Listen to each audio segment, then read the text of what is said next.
So hi folks, Alan Taylor, back again with part 2 of the vertebral artery test and trying to see if we can make sense of risk assessment in the cervical spine in the light of all the conflicting evidence that we've got out there. So what did we remind ourselves about from the last session? We remembered that this vertebral artery test has been in use since 1988 when it began with the Australian Physiotherapy Association, and it's important to kind of look back at that history in many respects because it might make us realise why we are where we are now. So we're in our fourth decade. Its sensitivity and specificity and clinical utility has been called into question by some. We know it's got a reasonable specificity of 67 to 100%, depending on what sort of study you look at and what sort of study population you look at. But what's interesting is that the sensitivity is low to moderate, which is 0 to 57%, and that was from Hutting et al. in a systematic review in 2013. Back in 2012, IFOM talked about the vertebral artery test but made no specific recommendations, but they didn't have the details that Hutting provided us with and his team at that stage. However, despite all of that, the Australian Physiotherapy Association kind of hung on dearly to this test and incorporated it into their 2018 recommendations. So that's just 2 years ago. And then Hutting et al., again, a team of researchers wrote another paper suggesting that it's time that we abandon the pre-manipulative or vertebral artery test. And that discussion continues, and you can see here's the Australian Physiotherapy Association guidance on what they call safe manual therapy practice in the cervical spine. But it's interesting that they're also making a statement within there that they're trying to promote safe physiotherapy practice, and those two things are a little bit different. And you'll see various statements within this guidance. This is 2018 we're looking at now, and even a nice little diagram of actually how to perform the test, which is nice. But then we've got this statement, this really strong statement from Hutting, Cronenberg and Kerry, and it says the Vbi test is not able to predict major adverse events, which is what everyone seems to be talking about, these major adverse events.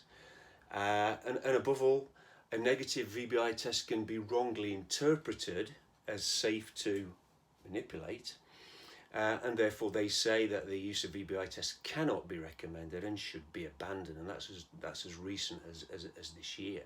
But once again, you see that reference to manipulation here. And I think many of you will be looking at that and kind of thinking, is the tool fit for purpose? What do I do because I don't manipulate or even do manual therapy?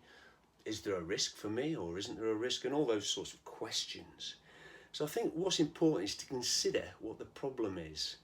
And Feynman talked about trying to solve problems by writing the problem down, thinking very, very hard, and then writing down the solution. And I think I've kind of looked at this over many, many years, and I think the problem we have actually is that we cannot see the wood for the trees. Let's try and analyse this in a bit more detail, because I think what we need to do is try and make some sense of all of this. So one thing we need to do is ask ourselves, what is the rationale for even doing the test? Well, the test has always been promoted as a risk assessment tool. Early on, as almost a decision point for whether you should or shouldn't go ahead with manipulative practices. But more recently, the wording that's come into some of the documents has been to promote safe physiotherapy practice. But safe physiotherapy practice is much more than manipulation and mobilization. So if it's a risk assessment tool, what even is the risk? And I think there, what we're talking about is, and again, the terminology varies according to which paper you're reading, but either major or serious adverse events. And what are they? Well, basically we're talking about stroke, and a tweet reminded me today actually that that could even include possibly blindness, which is a result of another hemodynamic issue affecting the cervicocranial region, or at very worst death, and we know there have been some serious adverse events involving death over the years. Okay, so it seems that we've got part of the jigsaw missing. There's something not quite fitting together here, and I've thought about this in detail. I wonder whether we can start to possibly address the problem by thinking about some clinical cases that maybe you'll all see out there in your clinics. I'm pretty sure that the conflicting evidence and messages are kind of confusing for everyone, including the patients and possibly the referrers, because one of our jobs may be to refer on. The terminology and acronyms that are used are fairly well confusing for everyone. I'll touch on that later. And that all musculoskeletal practitioners, not just manual therapists, will see neck pain and headache with or without other signs and symptoms, whether that be dizziness or nausea or whatever it may be. Most clinicians are aware of the potential risk involved in the management of patients and neck pain and headache. And many clinicians will encounter patients who've got some of those risky or said to be risky symptoms like dizziness or nausea or visual disturbances, and maybe other associated symptoms that they come in and talk about as part of their patient narrative.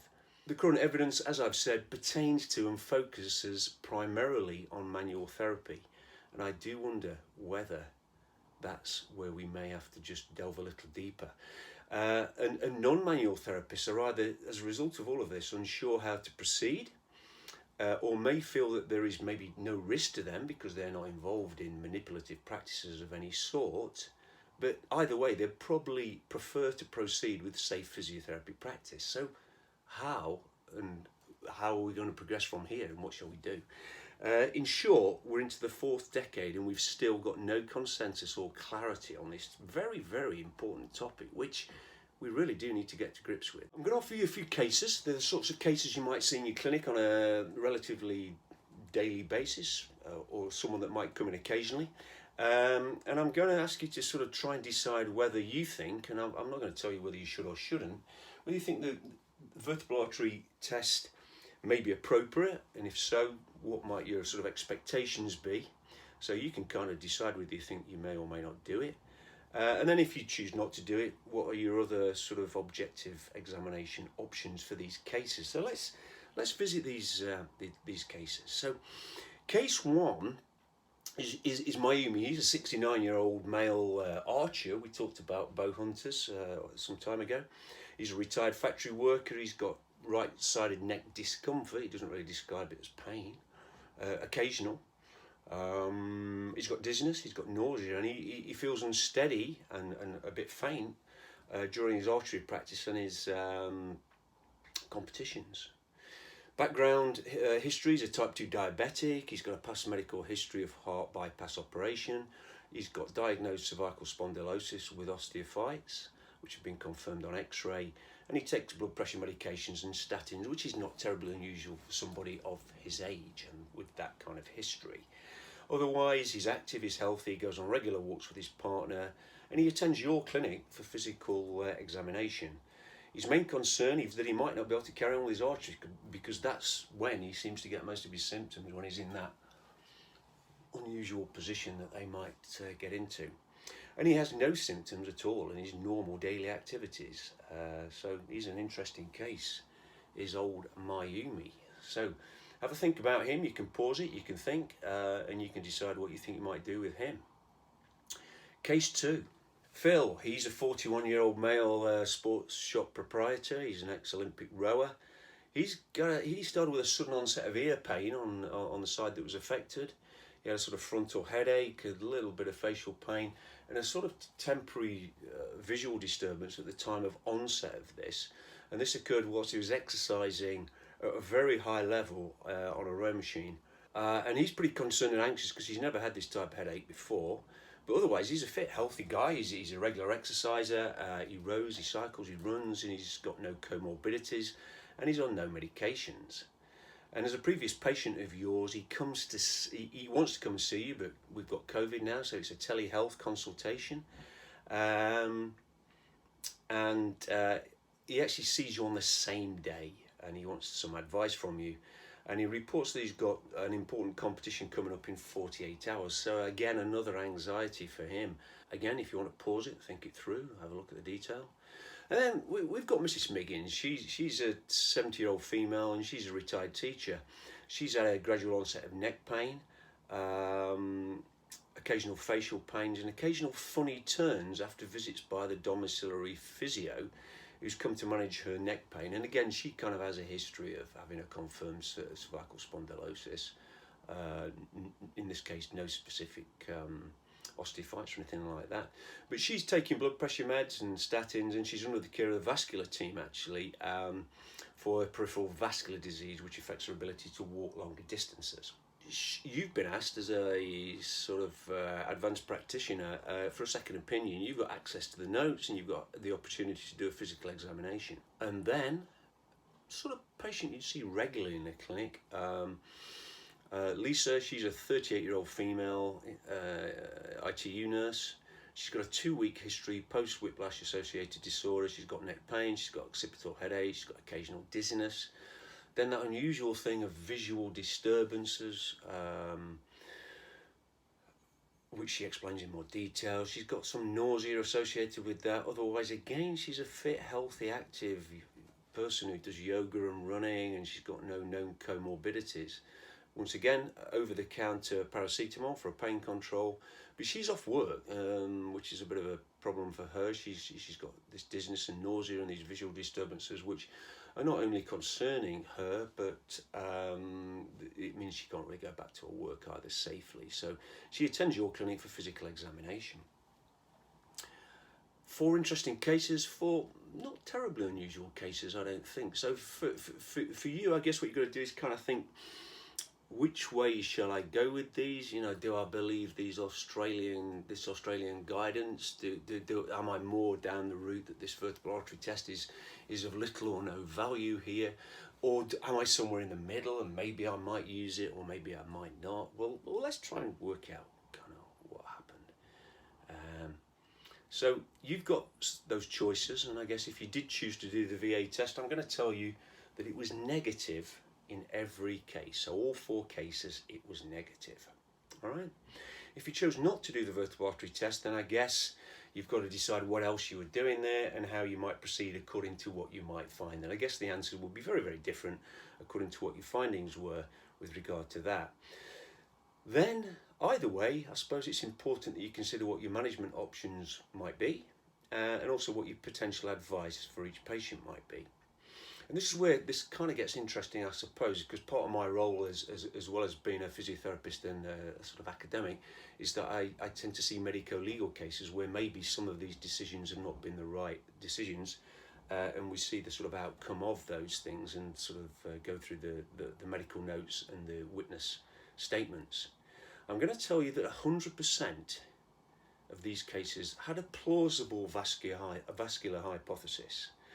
I'm also going to tell you that 3 cases, that's 75%, had a confirmed vascular mechanism.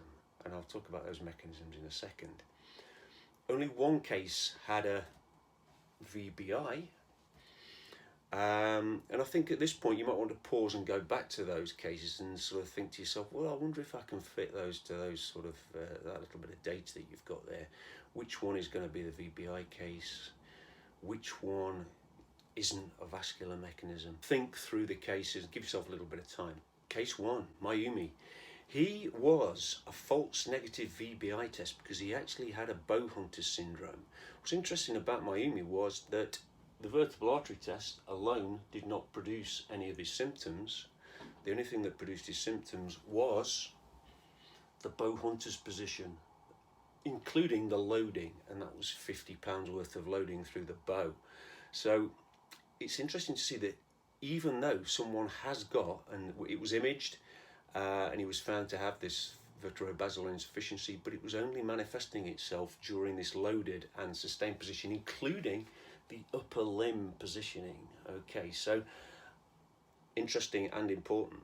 So what you got there was a false negative. Now, Phil, tricky case. there are some odd things in there, the ear pain, there's the visual disturbance, and then there's the unusual headache. A lot will depend on what else you did. If you did a VBI test, it was negative. The reason it was negative is because it didn't involve the vertebral artery, it involved the carotid artery.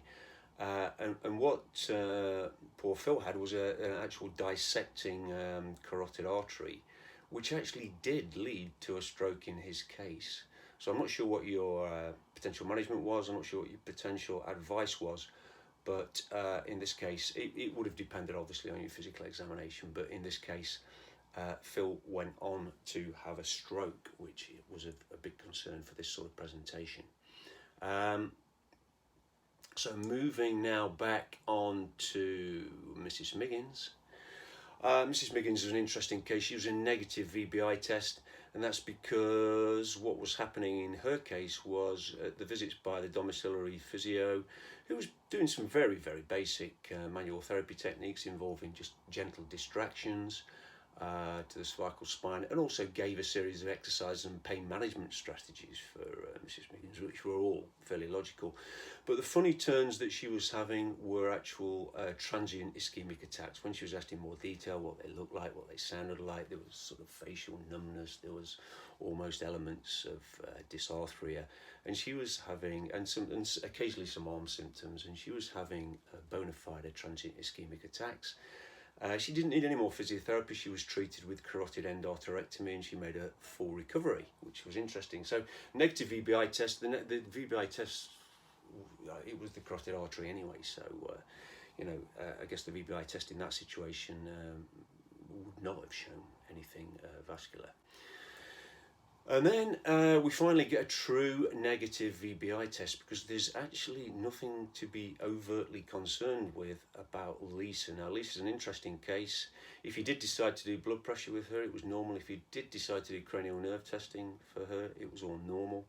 But there were these unusual other symptoms relating to dizziness and eye movements. And I'll talk to you in part 3 about how you might consider, sort of, without even thinking about using the VBI test perhaps, looking at someone like Lisa. So I think what we've seen there is I guess a salient lesson that we need to remind ourselves that blood flow to the brain is complex. It's via a system. It involves 4 vessels, not 2. We've focused far too long on the vertebral arteries, and I know why, and I know there have been some adverse events linking directly to the vertebral artery, but we have to focus on the full system if we want to actually get a more effective way of risk assessment. The carotid supply 80% of the blood flow to the brain, and the system works. There's a circle of Willis, and there will be flow between the different vessels and the whole system. Some basic data is that stroke ranks 3rd among all causes of death behind heart disease and cancer worldwide, and it depends which sort of part of the world you are as to exactly just how much that applies, but in general you tend to find it comes in at 3rd place. Around a quarter of strokes and TIAs occur in the vertebro-basilar distribution, so the posterior distribution, and around a quarter to 1/3 of all strokes are related to carotid occlusive disease.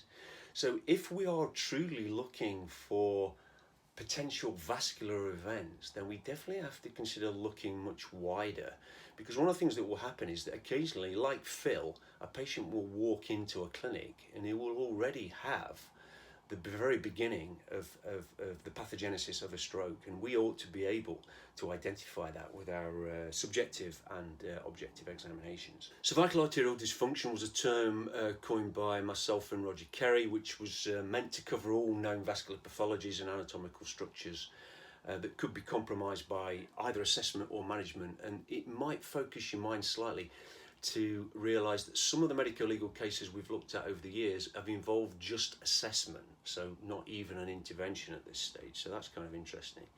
Cervical artery dissection was a term pertaining to the vertebral artery and the carotid arteries, but tends to, by virtue of its name, be specific to dissection. So again, narrowing the thinking down to one single pathology, just dissection, all right?